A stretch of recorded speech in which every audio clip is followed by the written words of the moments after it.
ఓం గం గణపతయే నమః. ఓం శరవణభవాయ నమః. ఓం దుం దుర్గాయే నమః. ఓం ఆంజనేయాయ నమః. ఓం ధరణీగర్భసంభూతం విద్యుత్కాంతిసమప్రభం కుమారం శక్తిహస్తం తం మంగళం ప్రణమామ్యహం. శ్రీ అంగారకగ్రహదేవతాయై నమో నమః. ఆంజనేయాయ విద్మహే వాయుపుత్రాయ ధీమహి తన్నో హనుమత్ ప్రచోదయాత్. శ్రీ హనుమద్దేవతాయై నమో నమః.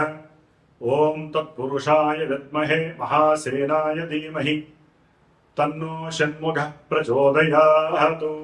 శ్రీ సుబ్రహ్మణ్యేశ్వర స్వామినే నమో నమః. వీక్షిస్తున్నటువంటి ప్రేక్షకులందరికీ కూడా సుబ్రహ్మణ్యేశ్వరుడు అనుగ్రహం కలుగ్గాక. ఈ యొక్క అక్టోబర్ మాసంలో మనకి 28వ తేదీ నుండి డిసెంబర్ దాదాపుగా 7వ తేదీ వరకు కూడా 45 రోజులు మన భూమికి అత్యంత దగ్గరగా ఉంటూ భూమి నుంచి విడదీయబడినటువంటి ఆ యొక్క కేశవుడు మరియు భూదేవి యొక్క కుమారుడిగా రుద్రాంశభూతుడుగా మరి అంగారకుడు అనగా కుజుడు, ఆయనే మంగళుడు, సమస్త మంగళాలని ఇస్తాడు.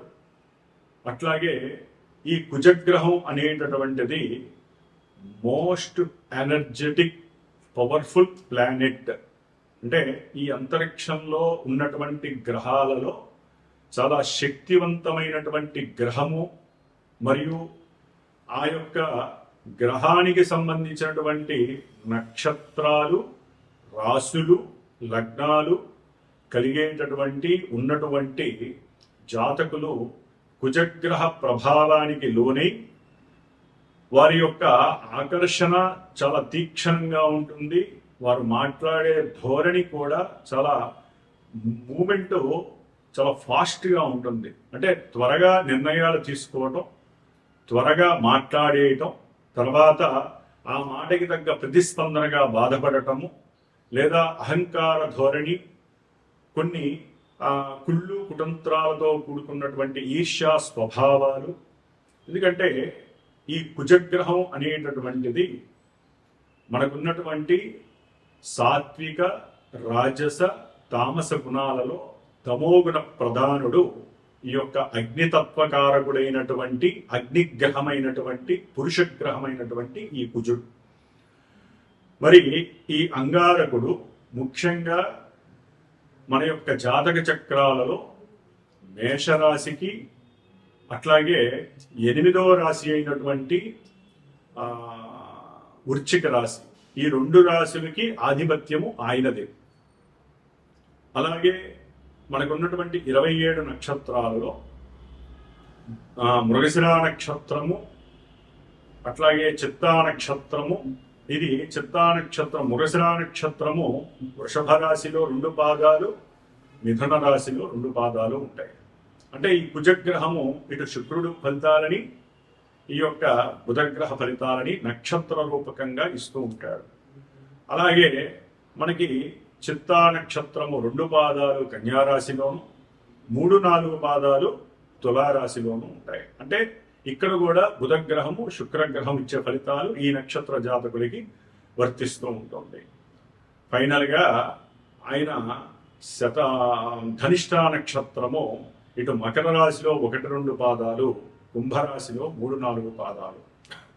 అంటే ఏవైతే శత్రు దోషాన్ని కలిగి ఉన్నటువంటి, శత్రువుగా ఉన్నటువంటి గ్రహాధిపతులు ఉన్నారో వారి యొక్క రాశుల్లోనే ఈ కుజగ్రహానికి సంబంధించిన నక్షత్రాలు ఉంటూ ఉంటాయి. కాబట్టి ఈ యొక్క కుజగ్రహ నక్షత్రాల వారు వివేకాన్ని కోల్పోతారు. ఎక్కువ శక్తి సామర్థ్యాలని చూపించి ఎంతో మందిని లొంగ తీసుకుంటారు. ముఖ్యంగా స్త్రీల పరంగా లొంగ తీసుకుంటారు. అట్లాగే వీరు మకర రాశిలో అట్లాగే కుంభరాశిలో ఉన్నారు కాబట్టి విశేషమైనటువంటి ఉద్యోగ ధర్మ బాధ్యతలని అధికంగా నిర్వర్తిస్తూ ఉంటారు. వీరికి ఒక పని కనుక అప్పచెప్తే ఆ పనిని మంచి యాటిట్యూడ్తో ఎటువంటి కార్యదీక్ష అనేటటువంటి పదాన్ని ఉపయోగించి అందరికన్నా నేనే ముందు చేయాలి, అందరిలో నేనే ప్రథమంగా ఉండాలి అని అత్యుత్సాహంతో మంచి ఆవేశపూరితంగా ఎటువంటి పనినైనా చేయగలుగుతారు.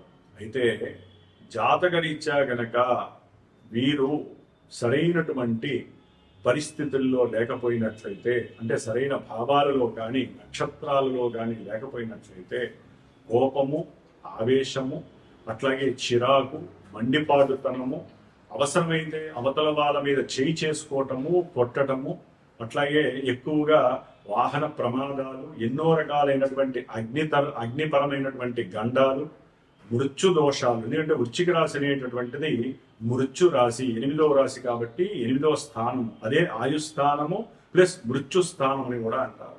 కాబట్టి ఈ యొక్క కుజగ్రహము ఈ 45 రోజులు కూడా తన యొక్క స్వక్షేత్రమైనటువంటి వృశ్చిక రాశిలోకి 28వ తారీఖు అక్టోబరు ప్రవేశిస్తున్నాడు. కాబట్టి ఈ యొక్క అంగారక రాశి అయినటువంటి వృశ్చిక రాశిలో 3 నక్షత్రాలు ఉంటాయి. విశాఖ నక్షత్రము 4వ పాదము, అనురాధ నక్షత్రము 1, 2, 3, 4 పాదాలు, అట్లాగే జ్యేష్ఠ నక్షత్రము 1, 2, 3, 4 పాదాలు. ఈ యొక్క 3 నక్షత్రాలు 9 పాదాలలో ఆయన సంచారం చేసేటప్పుడు వీరిచ్చేటటువంటి నక్షత్రాధిపతులు ఇచ్చేటటువంటి ఫలితాలు, ఆ భావాది ఫలితాలు కుజగ్రహం చక్కగా ఇస్తూ ఉంటుంది. అది మంచి కావచ్చు, చెడు కావచ్చు. ముఖ్యంగా ఈయన ఉన్నటువంటి అంతర్గత రాశి ఇది చాలా డీప్గా ఉండేటటువంటి రాశి, వృశ్చికము, స్కార్పియో అంటారు.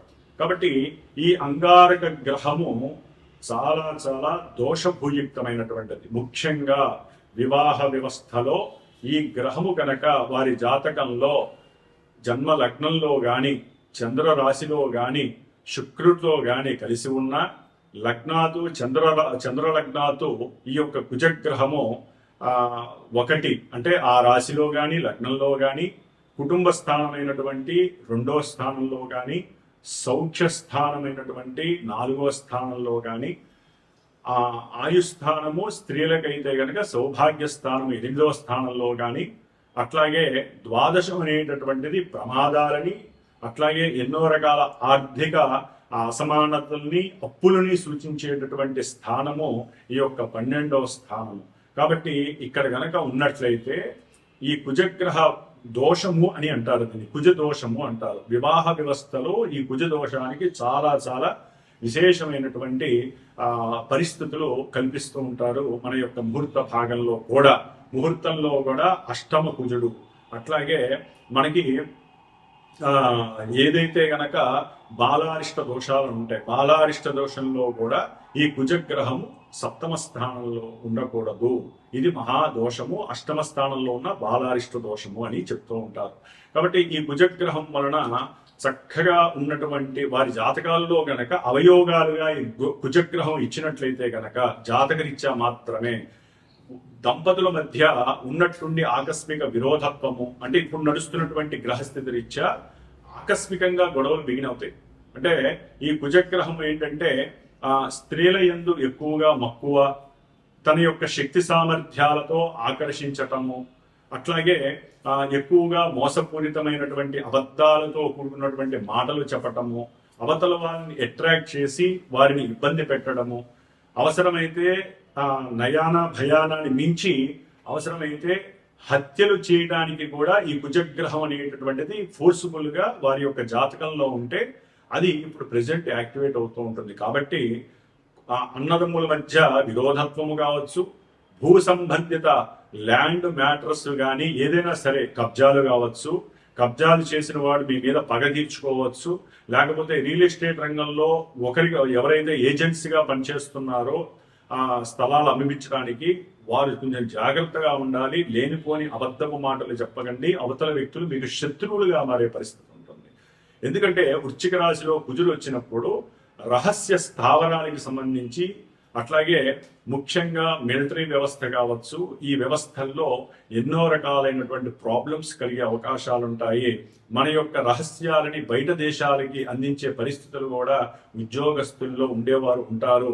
ముఖ్యంగా ఇది జలరాశి కాబట్టి ఆ జల సంబంధితమైనటువంటి సముద్రాలు కావచ్చు, నదుల్లో కావచ్చు, అగ్ని అగ్ని కొండలు ఉంటాయి లోపల, అంటే అగ్ని జ్వాలలు బయటికి రావటము, అలాంటి అంటే లావా కొండలు బద్దలవటము అలాంటివి కావచ్చు, లేకపోతే జల సంబంధితమైనటువంటి ప్రమాదాలు జరగవచ్చు. మొన్న కుజుడు వృషభ రాశిలో ప్రయాణ స్థానంలో ఉండటం ద్వారా మరి ఎన్నో రకాలైనటువంటి వాహనాల ద్వారా, అగ్ని జ్వాలల ద్వారా ఎన్నో ఇబ్బందులు కలిగినాయి. ఇప్పుడు వాటర్కి సంబంధించి జల సంబంధిత సమస్యలు, జల సంబంధిత గండాలు ఎన్నో కలగడానికి అవకాశాలు ఉన్నాయి.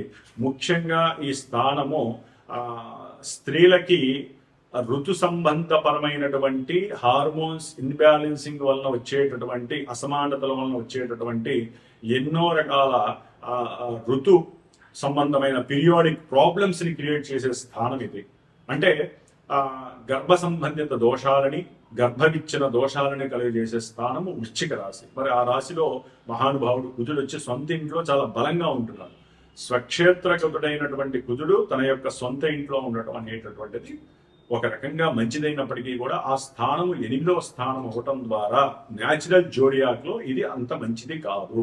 కాబట్టి ప్రమాదాలు, హత్యలు, కుట్రలు, కుతంత్రాలు, అబద్ధాలు, అట్లాగే ఎన్నో రకాలైనటువంటి విపరీతమైనటువంటి నేచర్కి విరుద్ధంగా ప్రవర్తించటము, ఆ ప్రపంచానికి ఒక సమస్యలు ఎన్నో ఉత్పన్నమయ్యేటటువంటి, ముఖ్యంగా ఈయన దీర్ఘకాలిక రోగాలను కలుగజేస్తాడు, శత్రువులను వృద్ధి చేస్తాడు. అట్లాగే అప్పుల బాధ ఒకటి కాదండి. మన భూప్రపంచంలో ప్రతి మానవుడు ఇల్లు కట్టుకోవడానికో, బండి కొనుక్కోవడానికో, చివరికి పెళ్లి జరపడానికి కూడా అప్పులు చేసి పిల్లల్ని చదివించాలన్నా, ఏది చేయాలన్నా అప్పు అనేది సర్వసాధారణమైంది. ఈ యొక్క రుణ బాధలకి కూడా ఈయన కారకుడు. శత్రు రోగ రుణ వృద్ధి కారకుడు కుజుడు. అష్టమ స్థానము దాన్ని వృద్ధి చేయటమే గాని తగ్గించే పరిస్థితి లేదు. ముఖ్యంగా వివాహ యోగము లేనటువంటి వారికి కుజదోషాల వలన, అట్లాగే సంతానపరమైనటువంటి దోషాలు, అది ఏ రకంగానైనా సంతానం లేకపోవటం, సంతానం పుట్టి చనిపోవటము, లేకపోతే సంతానం పుట్టిన తర్వాత వారికి రకరకాలైనటువంటి అంటే శారీరకంగా ఎదగలేకపోవటము, లేకపోతే గర్భ విచ్ఛిన్న దోషాలు 3వ నెలలోనో 2వ నెలలోనో గర్భ విచ్ఛిన్న దోషాలు జరగటము. ఎందుకంటే ఇప్పుడు ఎందుకు చెప్తున్నామంటే ఈ వృశ్చిక రాశిలో ఉన్నటువంటి కుజుడు రాహుని 4వ దృష్టితో చూస్తున్నాడు. ఎక్కడైతే రాహుకి కుజుడికి సంబంధము కలుగుతుందో అది మనకి కాలసర్ప యోగ దోషంగా భావించబడుతుంది. అది ఏ రకంగానైనా కానీ వాళ్ళిద్దరికీ సంబంధం ఉండకూడదు. కాబట్టి ఒక రకంగా చెప్పాలంటే ఇది చాలా ఇబ్బందికరమైనటువంటి పరిస్థితుల్ని తెలియజేస్తోంది ఈ కుజగ్రహము రావటం అనేటటువంటిది. జాతకంలో ఈ కుజగ్రహము కొన్ని పాజిటివ్ వేస్ లో ఇచ్చినట్లయితే వారికి ఆకస్మికంగా గృహపరమైనటువంటి లాభాలు కలగచ్చు, లేకపోతే ఎన్నో కేసుల్లో వీరు గెలవచ్చు, ఆకస్మికంగా ఎన్నో రకాలైనటువంటి సుఖ సంతోషాలు కలగచ్చు, మిలిటరీ వ్యవస్థలో వీరికి గుర్తింపు లభించవచ్చు. ఇట్లా జన్మజాతకంలో వారికి గనక కుజుడు అనుకూలమైన భావాలని, అనుకూల నక్షత్రాల్లో ఉన్నట్లయితే వీళ్ళు రియల్ ఎస్టేట్ లో ఒక టాప్ మోస్ట్ లీడర్స్ గా ఉంటారు. రాజకీయంలో కూడా చాలా పెద్ద పెద్ద వాళ్ళతో ఇంటర్లింక్స్ నడిపే వాళ్ళే ఉంటారు.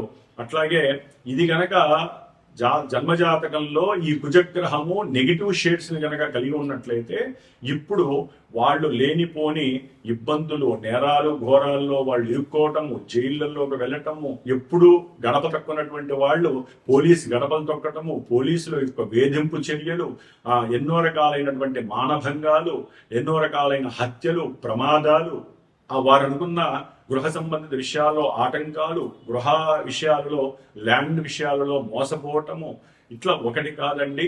ఆడవాళ్ళకైతే కనుక గర్భ సంబంధిత దోషాలు చాలా ఇబ్బంది కలిగించేలాగా అవకాశం కలుగుతోంది.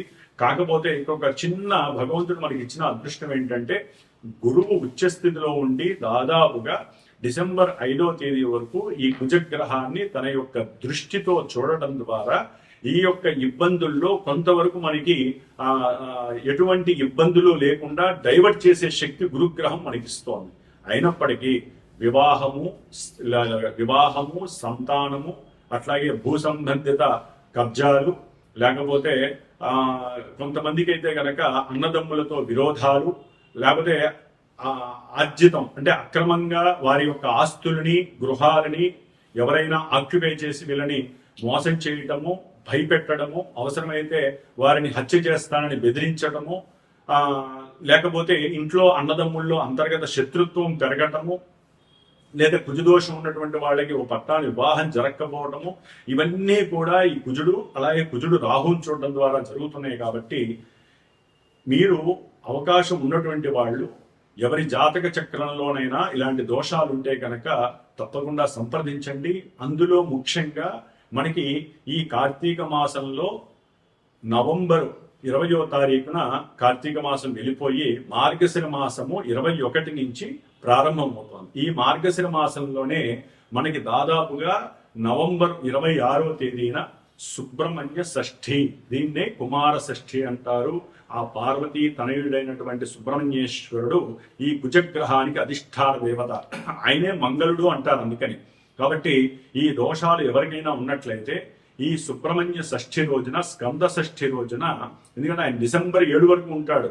ఈ కుజగ్రహము ఈ ఇందాక చెప్పిన మొట్టమొదటి చెప్పినటువంటి 3 నక్షత్రాలలో అనురాధ నక్షత్రంలో ఉన్నటువంటి ఆ యొక్క స్టేజ్లో, అట్లాగే శత్రు నక్షత్రమైనటువంటి బుధ నక్షత్రంలో ఉన్నప్పుడు ఎవరైతే గనక మనం శ్రీమాతా జ్యోతిషాలయ పీఠంలో ఆ సుబ్రహ్మణ్య షష్ఠి రోజున 26వ తారీఖు నవంబర్ 26వ తేదీన దాదాపుగా 21వ తేదీ నుంచి 26వ తేదీ వరకు 6 రోజులు సుబ్రహ్మణ్యేశ్వరుడి సంబంధించినటువంటి సర్పదోష నివృత్తి కోసము, వారు కోరుకున్న అభీష్ట సిద్ధి కోసము, దోషాలు పోవడానికి సర్పసూక్త జపము, కుజగ్రహ జపము, ఈ 2 గ్రహాల అంటే కుజగ్రహ జపము, సర్పసూక్త జపాన్ని ఆచరిస్తూ చివరగా 26వ తేదీన మన యొక్క శ్రీమాతా జ్యోతిషాలయ పీఠంలో ఆ యొక్క వళ్ళీ దేవసేన సమేత సుబ్రహ్మణ్యేశ్వరుని యొక్క కళ్యాణము మరియు సుబ్రహ్మణ్య పాశుపత హోమము అనేటటువంటిది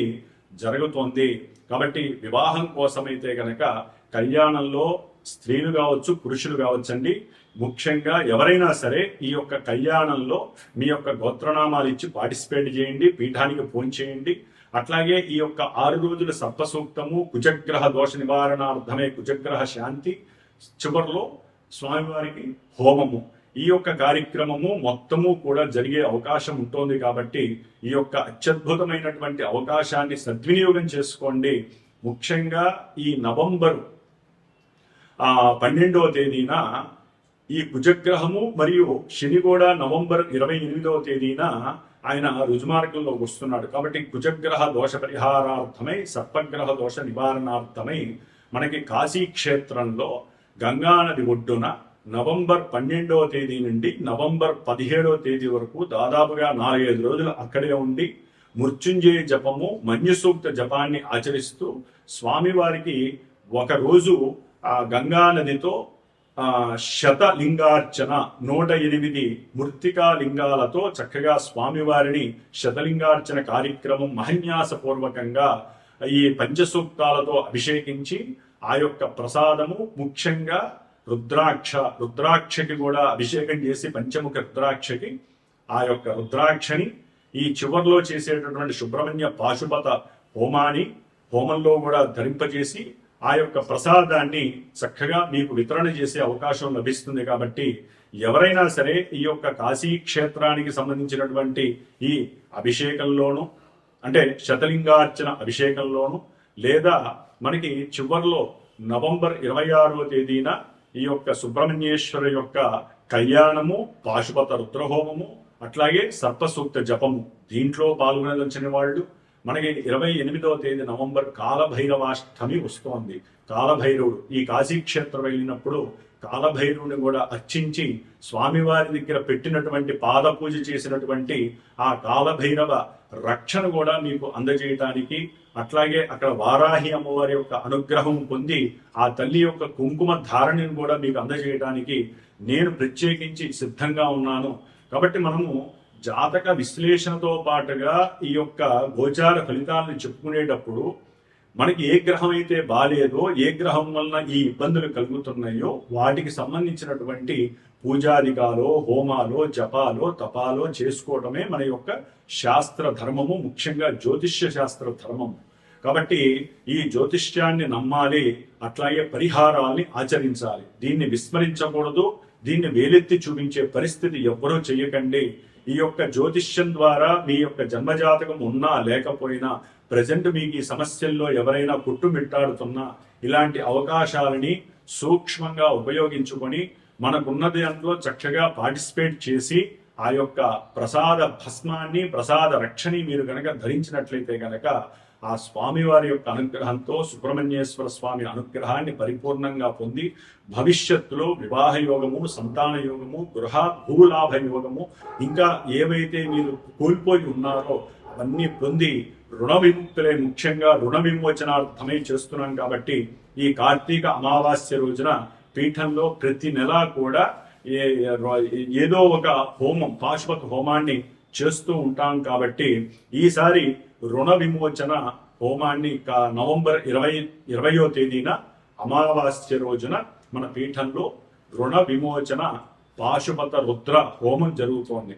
కాబట్టి ఎవరికి ఏ రకమైన సమస్యలు ఉన్నాయో అది విన్నవించుకొని మీకు సంబంధించినటువంటి హోమంలోనో కళ్యాణంలోనో పాల్గొనే పరిస్థితిని చక్కగా తీసుకోండి.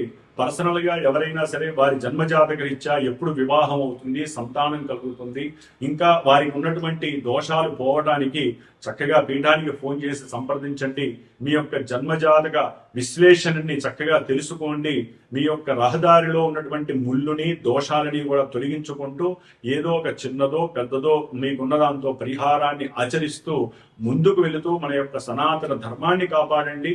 మీకున్నటువంటి యోగాలన్నింటినీ కూడా చక్కగా పట్టుకోండి. కాబట్టి ఇప్పుడు మేషాది ద్వాదశ రాశుల వారికి ఈ కుజగ్రహ ప్రభావము ఏ విధంగా ఉండబోతోంది, ఏ విధంగా వారు జాగ్రత్తలు తీసుకోవాలి 45 రోజులు అనేటటువంటి విషయాన్ని మనం గనక తెలుసుకున్నట్లయితే కనుక ఇప్పుడు మేషరాశి వారికి ఏ విధంగా ఉంటుంది, తర్వాత మిగతా 12 రాశుల వారికి ఏ విధంగా ఉంటుందో చర్చించుకుందాం. ధనుస్సు రాశి వారికి అక్టోబరు 27వ తేదీ నుండి డిసెంబర్ 7వ తేదీ వరకు కూడా దాదాపుగా 45 రోజులు ఈ కుజగ్రహము తన యొక్క స్వక్షేత్రంలో పంచమ వ్యాధిపతి 12వ స్థానంలో వృశ్చిక రాశిలో ఉండటం అనేటటువంటిది కొంత వివేక లోపము, ఆలోచన సరిగ్గా లేకపోవటము, చేసే పనుల యందు సరైన ఏకాగ్రత లేకపోవడం వలన ఆకస్మికంగా కొన్ని నష్టాలు కలగడానికి అవకాశం ఉంటుంది. ధనుస్సు రాశి వారికి కొంతమందికి జాతకంలో గనక ఈ కుజగ్రహము సరైన సిచ్యువేషన్లో లేకపోయినట్లయితే అతి ఆవేశం వలన, అతిగా గొడవలు అవ్వటం వలన, మీ మీద లేనిపోని అభాండాలు పడి అప్పుల వలయంలో ఇరుక్కున్నటువంటి వాళ్ళైతే కనుక అప్పుల వాళ్ళ యొక్క బాధ తట్టుకోలేక, లేకపోతే వాళ్ళు మీ మీద కేసులు వేయటము, దాని ద్వారా మీరు పోలీస్ స్టేషన్లో, తర్వాత కోర్టులు, తర్వాత జైలుకు కూడా వెళ్ళే అవకాశం ఉంటుంది. కొంతమంది ఏ పొరపాటు చేయరు, ఆ పొరపాటు చేయకపోయినా వీళ్ళు జైలుకి వెళ్ళే అవకాశం కలుగుతుంది. అట్లాగే ఆకస్మికంగా ఎన్నో రోగాల వలన హాస్పిటల్స్లో చూపించుకొని ధన నష్టం కలిగే అవకాశం ఉంది. షేర్స్ నష్టపోయే వాళ్ళు ఉంటారు, లేకపోతే రియల్ ఎస్టేట్లో వ్యాపారపరంగా ఎవరైనా పెట్టుబడి పెట్టినా ఆ విషయంలో వీరికి ఎదురు దెబ్బ తగిలే అవకాశం ఉంటుంది. మీరు మాట్లాడే మాటల్లో ఎక్కడైనా వైవిధ్యము కానీ ఉన్నట్లయినా, లేకపోతే ఈర్ష్యా ద్వేషాలు బయటికి కనిపించిన దాని ద్వారా కూడా మీ కుటుంబంలో అన్నదమ్ముల మధ్య కావచ్చు, భార్యాభర్తల మధ్య కావచ్చు, కొన్ని విద్వేషాలు రెచ్చగొట్టే ప్రయత్నాలు కూడా జరగవచ్చు. బంధువులతో జాగ్రత్తగా ఉండండి. బంధువులు అంటే కొత్తగా పరిచయమైన వాళ్ళు కావచ్చు, ముఖ్యంగా వ్యాపారంలో మీ అనుకొని ఉండేటటువంటి వాళ్ళు కూడా నమ్మక ద్రోహం చేయవచ్చు. అందుకని వ్యాపారంలో ఎవరైనా భాగస్వాములు అయినట్లయితే కనుక మీరు పెట్టిన పెట్టుబడుల్లో ఆకస్మికంగా కొన్ని లోపాలు, ధనపరమైనటువంటి ఇష్యూలు, లేకపోతే వ్యాపారపరంగా మీరు ఏదైనా సరే కొంత ధనాన్ని ఇద్దరు కలిసి పెట్టినట్లయితే, నలుగురు ఉన్నా కూడా వారందరి మధ్య ప్రపంచాలు వచ్చి ఆ వ్యాపారంలో భంగం కలిగే అవకాశం ఉంటుంది. కాబట్టి 12వ స్థానంలో ఉండటం ద్వారా కొంత కుడికట్టుకు సంబంధించిన నేత్ర దోషాలు కలుగుతాయి. కొంతమందికి ఆపరేషన్స్ కూడా కలిగే అవకాశం ఉంటుంది. సంతానపరమైనటువంటి విషయాల్లో ఇబ్బందులు ఎదురవుతాయి. అట్లాగే భార్యాభర్తల మధ్య ఈ కొంతమందికి ఎడబాట్లు కూడా జరిగే అవకాశం ఉంటుంది. ఏదో సందర్భం బంధువులు దొంగ మాటలు చెప్పడం ద్వారా వీరి మధ్య పొరపచ్చాలు జరగచ్చు, లేకపోతే పూర్వం వీరికి ఉన్నటువంటి కొన్ని ఇంటర్లింక్స్ వ్యవహారాల వల్ల కావచ్చు, దాని ద్వారా కొంతమందికి వ్యాపారపరంగా కావచ్చు, భార్యాభర్తల మధ్య సంబంధాలు లోపించి కావచ్చు, నిద్ర పట్టదు, దాని ద్వారా కొన్ని దుర్వ్యసనాలకు వీళ్ళు చేసే అవకాశం ఉంటుంది. దుర్వ్యసనాల పాలయ్యి ధనాన్ని కోల్పోయే అవకాశం ఉంటుంది. లేకపోతే అప్పుల బాధ ఎక్కువగా పెడతారు. లేకపోతే వ్యాపారంలో ఏదో భాగస్వామ్యం చేరాలని కొంతమంది తమ ప్రిపేర్ అవుతారు. ప్రిపేర్ అయ్యి ఎక్కడో అప్పులు చేస్తారు, పెట్టేస్తారు. దాని ద్వారా కుటుంబ సౌఖ్యము దెబ్బతింటుంది. కాబట్టి ఇవన్నీ వదిలేసేయండి. ధనుస్సు రాశి వారికి 12లో కుజుడున్నాడు. మనం జాగ్రత్తగా ఉండాలి. కాబట్టి ఇందా నేను చెప్పిన విషయాలన్నీ కూడా ఛేదించడానికి ప్రయత్నం చేయండి. సాధ్యంతరకు మౌనంగా ఉండండి. ఏది మాట్లాడినా పొరపాటే. మీ యొక్క కమ్యూనికేషన్ మీకు శాపంగా మారుతుంది. కాబట్టి జాగ్రత్తగా ఉండండి. ఈ 45 రోజులు కూడా సుబ్రహ్మణ్య సేవలో తరించండి. కుజగ్రహానికి దీపారాధనలు పెట్టండి. ఎర్ర కుక్కలకి ఏదైనా ఉంటే బ్రెడ్ వేయండి.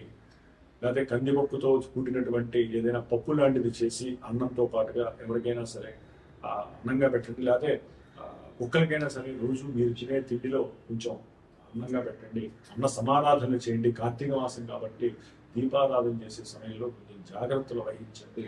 అట్లాగే భూ సంబంధిత విషయాలలో ఎవరితో గొడవలు పడడానికి ప్రయత్నం చేయకండి. అట్లాగే భూమికి సంబంధించిన లేకపోతే గృహానికి సంబంధించిన ఏదైనా కార్యక్రమం చేసేటప్పుడు పెట్టుబడుల విషయంలో అంటే 10 రూపాయలు పెట్టినా 10 లక్షలు పెట్టినా కొంచెం ఆలోచించి పెట్టండి. లాభాలు లేకపోయినా పర్వాలేదు, నష్టం మాత్రం తెచ్చుకోకండి. కాబట్టి మీరు కూడా సాధ్యంతరకు ఈ హోమాలు, ఈ అభిషేకాల విషయాల్లో పాల్గొనడానికి ప్రయత్నం చేయండి. ధనుస్సు రాశి. ఓం సుబ్రహ్మణ్యేశ్వర స్వామి.